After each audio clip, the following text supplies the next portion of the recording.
चाहा है तुझको चाहूंगा हरदम, मर के भी दिल से ये प्यार न होगा कम, तेरी याद जो आती है।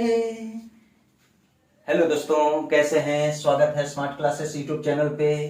अब आपको जो है मेरी याद आएगी हमेशा। मैं लेकर आ गया हूँ रीजनिंग का वो टॉपिक। एक न एक प्रश्न जरूर किसी भी एग्जाम में आता है, लेकिन इससे पहले मेरे चैनल को सब्सक्राइब, लाइक और शेयर और कमेंट करना ना भूलें। दोस्तों, सिर्फ मैं आपसे यही विनती करता हूं कि मेरे चैनल को आगे की ओर बढ़ाएं। जितना सब्सक्राइब, लाइक कीजिए, शेयर कीजिए, उतने ही। तो ध्यान दीजिए, कैलेंडर रीजनिंग में कैलेंडर के बारे में आप जानिए। तो कैलेंडर में सबसे पहले आप जानना है कि कैलेंडर होता क्या है। तो कैलेंडर किसी भी वर्ष में आने वाले माह, सप्ताह, तिथि, दिनों को प्रदर्शित करने वाली एक तालिका होती है, जिसके अवयव होता है। कैलेंडर के 5 अवयव होते हैं। 5 जो है सदस्य होते हैं। एक दिन होता है डे, सप्ताह, वीक, महीना, मंथ, वर्ष, ईयर। एक हो जाता है बकलोलवा तिथि, क्योंकि तिथि न रहेगा तो ये सब आने की संभावना ही नहीं है। पहला तिथि, दूसरा तिथि, चौथा तिथि, पांचवा तिथि, ऐसे करते करते 1 दिन, 2 दिन, 3 दिन, तो 30 दिन, तो महीना, सप्ताह, 7 दिन बनेगा। फिर इस तरह से 12 महीना बन जाता है, तो वर्ष बन जाएगा। ये तो क्लियर होगा। दिन आप जानते हैं, सप्ताह में 7 दिन होते हैं, महीने में 30 या 31 दिन, 28 दिन, 30, 31, 28 और 29। ये 4 तरह के डे इंडिकेट करता है महीना।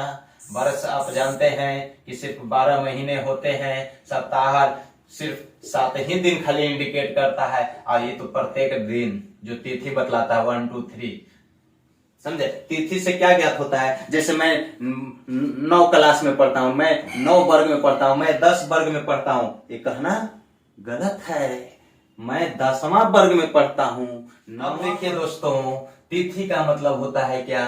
तिथि ये जो है ना 7 डेज, 7 सप्ताह में तो 7 ही दिन होता है, महीना में तो 3-4 तरह के दिन आते हैं। कंडीशन है ये 1 डे, 2 डे, 3 डे, इस प्रकार आपको क्लियर है। मैं अब सपोज डे कहूंगा, मैं 9वां क्लास में पढ़ता हूँ, 10वां क्लास में पढ़ता हूँ, 8वां क्लास, इसका मतलब एक क्लास को इंडिकेट करता है। 9 क्लास में नहीं पढ़ता हूँ, 10 क्लास में नहीं पढ़ता हूँ, 11 क्लास में नहीं पढ़ता हूँ। जैसे देखिए, 5वें सेकंड में तय की गई दूरी, जब फिजिक्स में जाइएगा 10वें सेकंड में तय की दूरी, तो 5वें सेकंड में तय की गई दूरी का मतलब ये सब जो होता है ना, सिर्फ 1 सेकंड का निकलता है।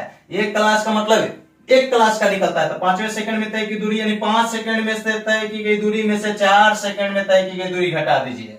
10वें सेकंड में 10 सेकंड में तय की गई दूरी में से 9 सेकंड वाला, इस प्रकार 9वां क्लास में हम पढ़ते हैं तो 9 में से 8 तक घट जाएगा, तो सिर्फ एक क्लास को इंडिकेट करेगा। 8वां क्लास में पढ़ने का मतलब 8 से आगे 7 तक नहीं, वो खत्म कर दिया पढ़ के, वो पढ़ लिया, अब पीछे नहीं आगे। तो 8 और 9 के बीच वाला 1 ही सेकंड, यानी 8 पूरा क्लास कर लेंगे और 7 तक घटाएंगे, वो 1 क्लास को इंडिकेट करेगा। इसलिए किसी भी मेरे को पूछा जाएगा कि मैं एक विद्यार्थी, आई एम अ स्टूडेंट, तो सपोज किस क्लास में पढ़ते हो, which class do you read, तो हम बोलेंगे कि मैं जो रीड करता हूं किस क्लास में। ये नहीं बोल देंगे कि 9, ये ना बोलेंगे कि 8 वर्ग में, 8वां, 9वां, 8th क्लास, समझे? आई रीड 8th क्लास बोलेंगे, समझे? अब देखिए, एक सौर वर्ष, एक सामान्य वर्ष 365 दिन का होता है, 52 सप्ताह 1 दिन। कहने का मतलब सौर वर्ष क्या होता है? जब पृथ्वी सूर्य की परिक्रमा करती है, तब पूरा जब चक्कर लगाती है ना, उसको पूर्ण चक्कर लगाने में जितना समय लगता है, उसको एक सौर वर्ष, एक सामान्य वर्ष, जो 365 दिन के बराबर होता है। जनरली आप जानते होंगे 52 सप्ताह 1 दिन, हमसे पहले बहुत टीचरों से पढ़े होंगे, बहुत जगह आपको ये मिला होगा। 52 सप्ताह 1 दिन, 365 दिन में सप्ताह, तो सप्ताह 7 दिन का होता है। 7 से भाग दीजिएगा तो 52 मरतबे, तो पूरा 52 को सप्ताह निकलेगा, ये वो दिन बचेगा। यही दिनवा जो है ना अतिरिक्त डे, जो ओड डे कहलाएगा, विषम दिन कहलाएगा। आगे देखिए, लीप वर्ष में आप चलिएगा, अधिक वर्ष में चलिएगा, लीप वर्ष और अधिक वर्ष में चलिएगा तो 366 दिन हो जाता है। एक ही न बढ़ा तो सप्ताहवा तो 52 रहता है, यहाँ 1 हले तो 2 हो जाता है, 2 दिन अतिरिक्त दिन, यही ओड डे। आपको क्लियर हो गया? अब आइए जाइएगा, आपको देखना है कि एक चीज ध्यान देना है कि ये जो है कि लीप कब कहेंगे समान, वो तो आप जानिएगा। लेकिन विषम दिन की गणना देखिए, विषम दिन की गणना कैसे करते हैं। पहले आप साप्ताहिक जानिए। 7 दिन का सप्ताह होता है। अगर मैं सोमवार से लेता हूं, अगर मैं सोमवार को स्टार्ट करता हूं, एक मान लीजिए सोमवार, मंगल बुध गुरु शुक्र शनि रवि, 7 दिन, तो 2 3 4 5 6 7, जो जीरो, इस 7 नहीं रहेगा, ठीक, जीरो, इसको जीरो समझिएगा। इस शेष दिन लिखे हैं, ये क्या लिखे हैं, ओड डे लिखा हुआ है, ओड डे, विषम दिन लिखा हुआ है। 1 2 3 4 5 6, हम 7 तो लिखे कि 7 तक जाएंगे। यदि आरंभ हम सोमवार से की जाए तो साप्ताहिक चक्र में जो 8 दिनों की समयावधि होती है, 7 दिन का सप्ताह होता है, 8 दिन मैं क्यों बोल रहा, 8 दिनों की समयावधि, तब जाके एक पूर्ण सप्ताह बनता है, और एक अतिरिक्त दिन जो मिलता है वो 8वां होता है। जैसे हम सोमवार से स्टार्ट किए हैं, तो सोम मंगल बुध बृहस्पति शुक्र शनि रवि, 7 दिन तो हो गया, पूर्ण चक्र हो गया, एक सप्ताह। फिर सोम पे जाएंगे तो 7 से तो 7 दिन हुआ, तो 7 से 7 भाग देंगे, 7 से भाग दिया जाता है विषम दिन निकालने के लिए, तो पूरा पूरा कट गया। ये जो 8वां दिन कौन आएगा, सोमवार, तक एक बचेगा कि नहीं, ये क्या हो गया, मंगलवार दो, क्यों, क्योंकि 9वां दिन है, 10वां 11वां 12वां 13वां दिन है। जब 14वां दिन आएगा दोस्तों, तब फिर 7 से भाग देंगे, 7 दूनी 2, साप्ताहिक चक्र हो जाएगा, साप्ताहिक चक्र 2 हो जाएगा। इसका मतलब रविवार जीरो। कहीं कहीं अभी आप जाइएगा नहीं, कहीं कहीं रवि को ही एक मानते हैं, किसी को भी पहला दिन मान सकते हैं, लेकिन हम जो ट्रिक बतलाएंगे इसमें 4-5 तरह से बना सकते हैं। लेकिन आप इसको केवल समझिए कि कभी भी आप जाइएगा, जैसे कि 8वां 9वां 10वां 11वां 12वां 13वां आई, फिर 14वां, तो 14 में 7 से भाग देंगे, पूरा पूरा कटेगा, शेष जो बचता है वही ओड डे कहलाता है, अतिरिक्त दिन विषम दिन कहलाता है। तो वही मैं बोला कि सोमवार से मैं ले रहा हूं, तब जो ये 8वां दिन ही अतिरिक्त दिन, 8वां, इस प्रकार 8 दूनी 16वां, 14 15वां आ जाएगा ना, 7 दूनी 14, फिर 15वां 16वां 17वां 18वां 19 20 21, ठीक, फिर 20वां जाएंगे, और फिर 21वां तो पूरा पूरा कट जाएगा। इस प्रकार आप ध्यान दीजिएगा कि कह दिया जाए, यानी ओड डे, कि 14 दिनों में, 14 दिनों में विषम दिन, 14 में तो 2 7 से भाग दीजिएगा, तो 2 सप्ताह है, आ गया पूरा पूरा 2 सप्ताह, तो यानी विषम दिन क्या आ जाएगा, जीरो विषम दिन, विषम दिन तो जीरो हो जाएगा, यह ध्यान देना है। इसी प्रकार 14 तो हुआ, 15 16 17 18 19 20, उसके बाद 21, तो 20 दिन में कहने को कितने भी दिन रहेगा उससे मतलब नहीं, 7 से आप भाग दीजिएगा। 20 दिन में विषम दिन की संख्या अगर पूछ दी जाए तो 20 बाई 7, 7 दूनी 2 सप्ताह हो रहा है, शनिवार पे जाके खत्म होगा, 6 दिन, 6 विषम दिन, 6 विषम दिन। यानी कहने का मतलब 7 से जब डिवाइड करते हैं, डिवीजन रूल्स में मैंने बतलाया था नंबर सिस्टम में, कि किसी भी संख्या से 7 से जब भाग दे रहे हैं तो विषम दिन कहां तक बच सकता है, 0 1 2 3 4 5 6, 6 से ज्यादा नहीं, 6 तक ही जा सकता है, 0 से 6 तक, यानी 7 से तो कम ही रहेगा ना, 6 तक ही बचेगा। इस प्रकार 21 22 23 24, 21 यहाँ 21 यहाँ 21 22 23 24 25 26 27, ठीक, 27, तब फिर 28 29 30, ऐसे। तो 30 दिन में अगर पूछ दिया जाए, 30 दिनों में विषम दिन की संख्या, तो 30 में 7 से भाग दीजिए, 4 सप्ताह होगा, 7 चौक 28, अब बचेगा क्या, 2 विषम दिन बचेगा, जो शेष वो 2 विषम दिन, 2 विषम दिन। इस प्रकार किसी भी तरह से आप निकाल सकते हैं। खैर यहां तक आप क्लियर, आपको ये मालूम हो गया कि ये साप्ताहिक, जो सप्ताह के बारे में आप जान गए, 7 से ही भाग देना है, आपको ध्यान देना है, ठीक, 7 से ही भाग देना है। अब आइए लीप वर्ष, कि लीप वर्ष कहेंगे किसको, ये बकलोल 2 अब 1 कैसे आ रहा है, तो जानेंगे कि 7 से भाग देकर, देखिए ना जो बचेगा। लेकिन लिपोवा किसको कहते हैं, लिपोवा किसको कहेंगे, लीप वर्ष, और सामान्य वर्ष किसको कहेंगे, आ जाइए देख लीजिए। सोमवार को 1 मालूम हो गया ना, रविवार को 0, बाकी को हीरो, समझे, यानी 7 वहां है, 7 से भाग लगेगा तो 0।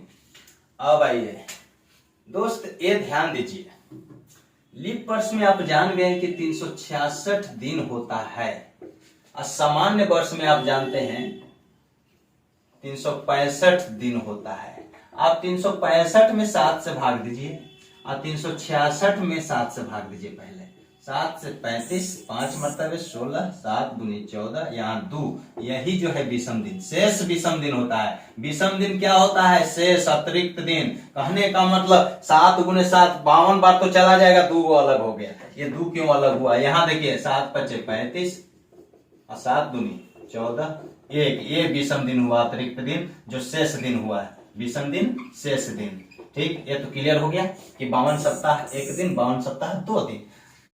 यही जो शेष बच रहा है 2 और 1, वो 7 दिनों में से सोम मंगल बुध कोई एक इंडिकेट करेगा। लेकिन लीप वर्ष कहते किसको है? वैसा वर्ष जिसमें 4 से पूरा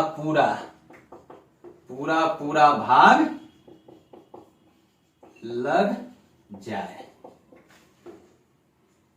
4 से पूरा भाग लगेगा, वो वर्ष जो है लीप वर्ष हो जाएगा। जैसे देखिए 1912 लीप वर्ष है कि नहीं? 4 से भाग लगेगा, 4 से भाग दीजिए, लगेगा 2 अंक, 2 अंक में भाग लगेगा, लास्ट के 2 अंक में 4 से विभाजन करेंगे, भाग देके देखिए 1600, 2 को 0 है तो लग जाएगा 2020, 4 से भाग लगेगा, लीप वर्ष है। 1900 लास्ट में है, ये भी लीप वर्ष है, 4 से भाग लग रहा है। ठीक, 4 से भाग लग रहा है, ये होगा, 4 से भाग नहीं लग रहा है। अब आइए 100 ले लिए, 200 ले लिए, 300 ले लिए, ये लीप वर्ष है। ध्यान दीजिए, सामान्य वर्ष है। ये क्या है? सामान्य वर्ष है, लीप वर्ष नहीं है। ये लीप वर्ष नहीं है। क्या 4 से भाग नहीं लग रहा है? 4 से भाग लग रहा है, 4 से भाग लग रहा है, परंतु लीप नहीं है। क्यों? ऐसे कैसे बोल रहे हैं? यहाँ तो लिख दिया डायरेक्ट कि वैसा वर्ष जिसमें 4 से पूरा भाग लग जाए। तो 4 से जो भाग लग रहा था वो तो मैं लिप ले रहा था, इसमें भी 4 से भाग लग रहा है, इसमें भी 4 से भाग लग रहा है, इसमें भी 4 से, तो ये क्यों नहीं हुआ? हाँ, कंडीशन आ जाए। 4 से भाग लगने वाला कोई जरूरी नहीं है कि लिप वर्ष ही हो। हाँ, कहा जाता है 4 से भाग लगेगा, लिप वर्ष होगा, लेकिन वह वर्ष शताब्दी वर्ष न हो। शताब्दी वर्ष जानिए पहले, शताब्दी वर्ष। शताब्दी वर्ष किसको बोलते हैं? 100 के गुणज में, 100 के गुणज में जो वर्ष हो, जो वर्ष 100 के गुणज में हो, जैसे 100, 200, 300, 400, 500, 600, 700, ये शताब्दी वर्ष है। शताब्दी वर्ष न हो। कहने का मतलब 4 से पूरा भाग, ये शताब्दी वर्ष है। नहीं, ये भी लिखना गलत हो जाएगा, ये भी तो शताब्दी वर्ष है ही, तो 4 से भाग लग गया। ये कहने का मतलब है कि 4 से पूरा भाग लगना चाहिए, लेकिन दूसरा कंडीशन आपको ये भी ध्यान देना है कि वह शताब्दी वर्ष, अगर शताब्दी वर्ष है, शताब्दी वर्ष लीप वर्ष कहलाएगी, लीप वर्ष कहलाएगी।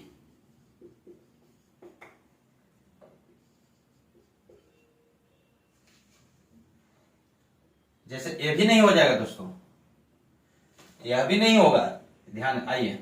वह शताब्दी वर्ष लीप वर्ष कहलाएगी जो 400 से पूरा भाग लगे, 400 से पूरा विभाजित हो, पूरा विभाजित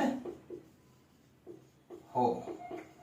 यानी अगर शताब्दी है ना, 100 वाला गुणज में है ना, 100, 200, 2 को 0 लास्ट में आपको देखना है, तो वो रहेगा ना, तो 400 से भाग लगना चाहिए, तब लीप वर्ष कहलाएगा। 400 से भाग लगना चाहिए तब लीप वर्ष कहलाएगा। अगर ए वाला नहीं है, जैसे देखिए 1600 तो दोनों है, 400 से भी लग रहा है, 4 से लग जा रहा है, 2 लास्ट में 0 है, 400 से भी और 400 से लग रहा है, तो चलिए हो गया। लेकिन ये तो शताब्दी है, लेकिन लीप नहीं है, क्योंकि 400 से भाग नहीं लग रहा है। ये सब शताब्दी है लेकिन लीप नहीं है।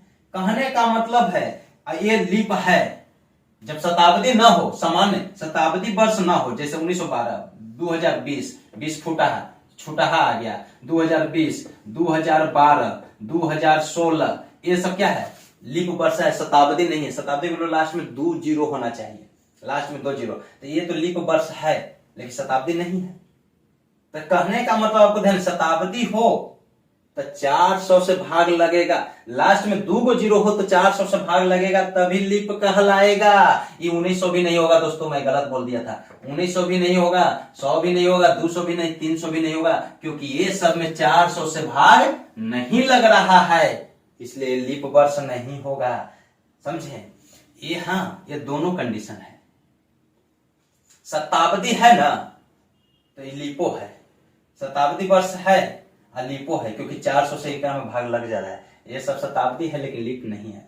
ये शताब्दी नहीं है लेकिन लीप है। ऐसे भी देखिए, शताब्दी न है और लीप है जानना है तो सिर्फ 4 से भाग दीजिए। शताब्दी न है, 2 लास्ट में जीरो नहीं है, और लीप जानना है तो 4 से भाग दीजिए, और शताब्दी है तो 400 से भाग दीजिए, तब लीप होगा। चलिए, आप समझ में आ गया होगा आपको दोस्तों, ये समझ गया ना? ठीक। और इसके अलावा जो बतलाएं, इसके अलावे जो बच गया वही सामान्य वर्ष हो जाता है। इसके अलावे जो बच गया वही सामान्य वर्ष हो जाता है। बस कंडीशन अप्लाई।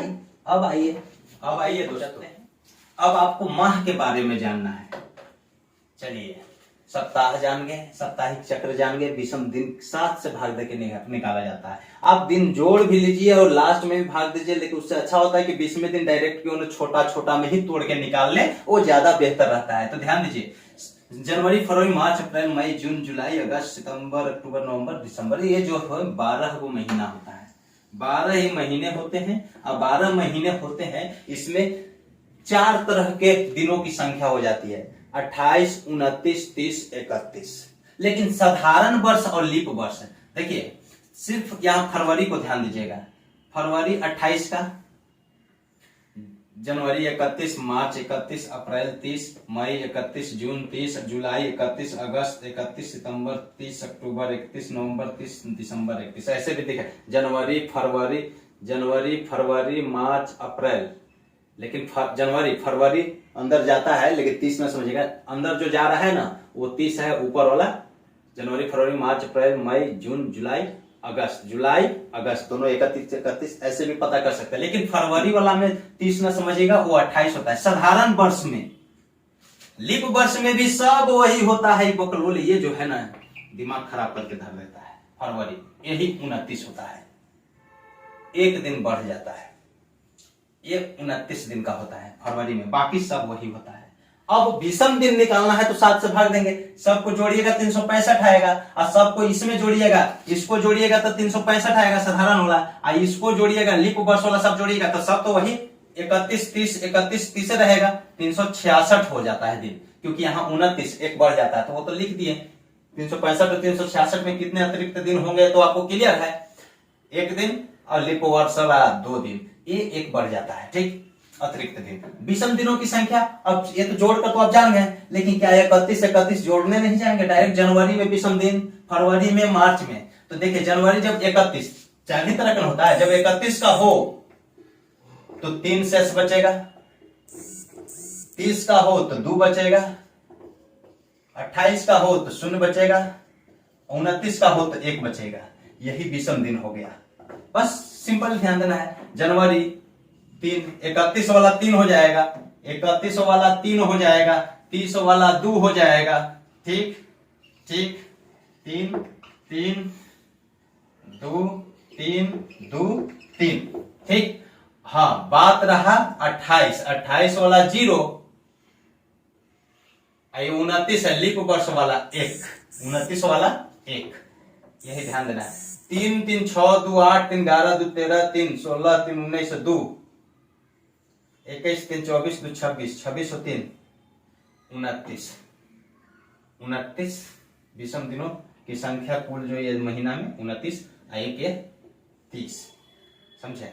तो ठीक, खैर वो अलग बात है, आपको ध्यान देना है 31 वाला के लिए 3, 30 वाला के लिए 2, जो 30 है, और 28 है तो 0 और 29 है तो 1, विषम दिन की संख्या। 29 का लीप वर्ष में, ये जो है लीप वर्ष के लिए, ठीक, आपको ध्यान देना है, ये सामान्य वर्ष के लिए, राइट, यहां तक क्लियर। ठीक दोस्तों, नेक्स्ट वीडियो इसमें अभी और कुछ बतलाना है तब आपको बतलाया जाएगा। Thank you. अगला वीडियो फिर आएगा, आप देख लीजिएगा। ठीक, चैनल को फ्री में है, चैनल को सब्सक्राइब करना ना भूलें।